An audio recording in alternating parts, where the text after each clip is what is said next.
The first stroke we are going to cover is the butterfly. After the start and at each turn, the swimmer's shoulders must be at or past vertical toward the breast. This swimmer is past vertical toward the back. This is illegal. After the start and each turn, the swimmer is allowed one or more leg kicks, but only one arm pull under the water. This pull must bring the swimmer to the surface. As mentioned, a swimmer may kick as many times as they like underwater, as long as the swimmer's head breaks the surface before or at the 15-meter mark. The 15-meter mark should be well marked on the lane lines so the official can clearly see if a swimmer is submerged longer than 15 meters. The official at the end of the pool should observe the swimmer from over the lane.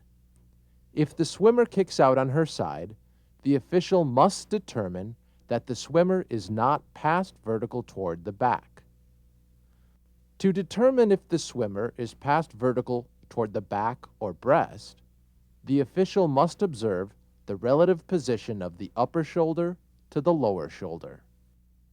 Sometimes the distortion from the water's surface and the movement of the water can interfere with an observation. From the side of the pool, it is not always possible to observe the swimmers until they have broken the surface before or at the 15-meter mark. Both arms must be brought forward over the water and pulled back simultaneously. Both of these swimmers are complying with the rule. This swimmer is swimming the butterfly illegally because the arms are not moving simultaneously. In the butterfly, the arms must recover over the water. All up and down movements of the legs and feet must be simultaneous. One foot may be higher than the other. If the foot position changes, the official must observe an alternating action for a disqualification. This swimmer is legal. This is an example of observable alternating action and is a violation. A scissors or breaststroke kicking movement is not permitted.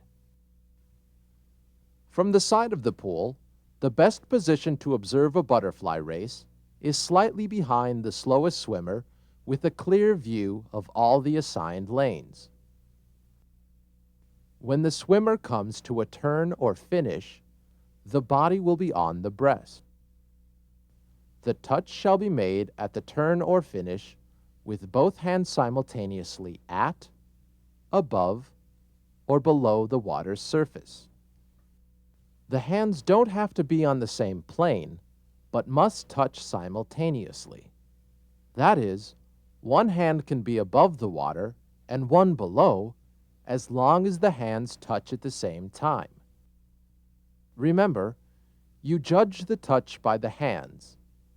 After the last pull into the wall, you are not concerned with the position of the shoulders, as long as the swimmer remains at or past vertical toward the breast.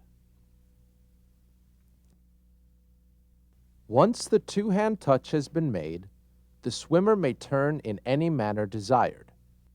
The shoulders must be at or past vertical toward the breast when the swimmer leaves the wall. It is important to watch a turn closely.